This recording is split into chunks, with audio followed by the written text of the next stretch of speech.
Hello, good morning. Thank you for joining us today. Welcome to Marriage and Family Time. Shall we pray? Father, we thank you for every husband, every wife, every couple joining me this morning. We're asking, oh God, that grant us understanding in the name of Jesus, that we will not misbehave. Rather, we will walk in your fear in the name of Jesus. Thank you, blessed Redeemer. In Jesus' mighty name, we pray. Amen and amen. We are looking at guiding against external influences. Guiding against external influences. There are so many influences that we have today as husband and wife that are external influence.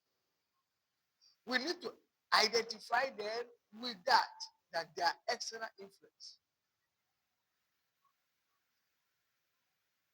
Whether we like it or not, there are people, there are situations, there are circumstances that surround us and they are influencing us. They are part of external influences. Every marriage is like a garden. Every marriage is like a garden. Whatever you allow in it will eventually grow. Anything you don't allow, you uproot them, they will not grow. But whichever one you allow must grow, whether good or bad. So, dysfunction in many families often begins when couples often open the door to external influences that slowly choke peace, that slowly choke love, that slowly choke unity. There are external influences that choke up peace, that choke up love, that choke up unity. Once we open our door onto them, they begin to kill our marriages. Sometimes these influences come through friendship that do not honor God, advice from ungodly sources, social media content that stirs comparison, or cultural pressure that conflict with biblical values. There are cultural influences that kick against biblical practices. A spouse who constantly entertain ungodly company or harmful counsel is unknowingly sowing seed of dysfunction. Once you begin to permit, once you begin to allow external influences that are weighing down your unity, your progress, automatically you have opened door onto dysfunction. Now the Bible warns us clearly in Psalm 1 line 1, blessed is the man that walketh not in the counsel of the ungodly, nor stand in the ways of the sinner, nor sit in the seat of the scornful, but his delight is in the law of the Lord. Now this shows the gradual danger. First walking, then standing, then eventually sitting. They walk to the company of the ungodly. They stand there. Before you know it, they take their seat and begin to rapport with them. Couples must intentionally be guiding their home from voices. Very, very important. There are series of voices that sow seed of dysfunctionality into our homes if we allow them, if we permit them. So we must make sure we don't allow such things around us. Couples must be intentional in guarding their home from vices and influences that contradict God's word.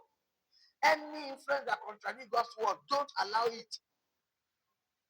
What you watch, the people you surround yourself with, the conversation you entertain can either build your family or tear you down. So you must surround yourself with people who are building your family, people who are contributing to the progress of your family.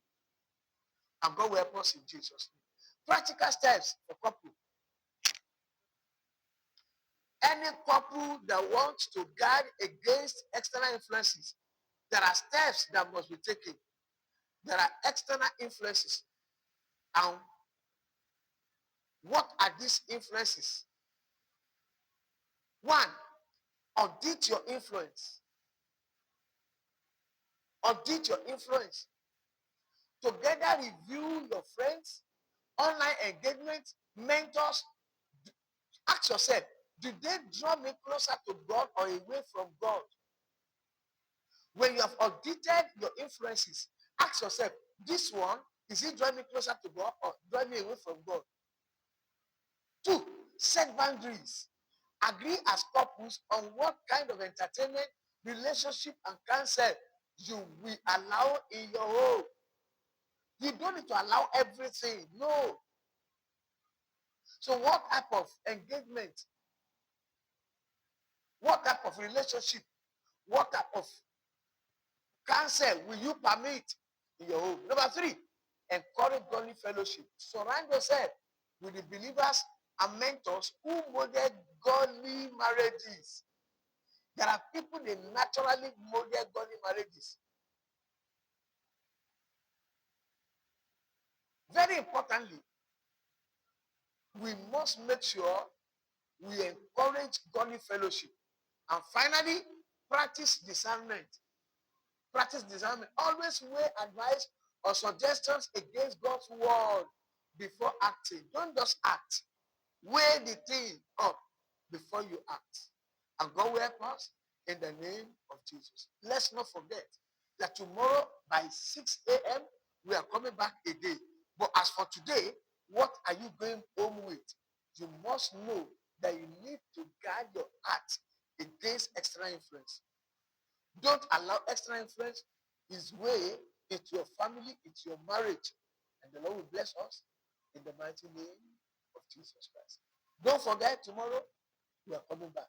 And don't forget to share this video. Share it to as many couples that you know. And God will bless you in the name of Jesus. Father, we thank you for every husband and wife under the influence of my voice. I ask, oh God, that you bless us in the name of Jesus. Thank you, blessed Redeemer. In Jesus' mighty name we pray. Amen.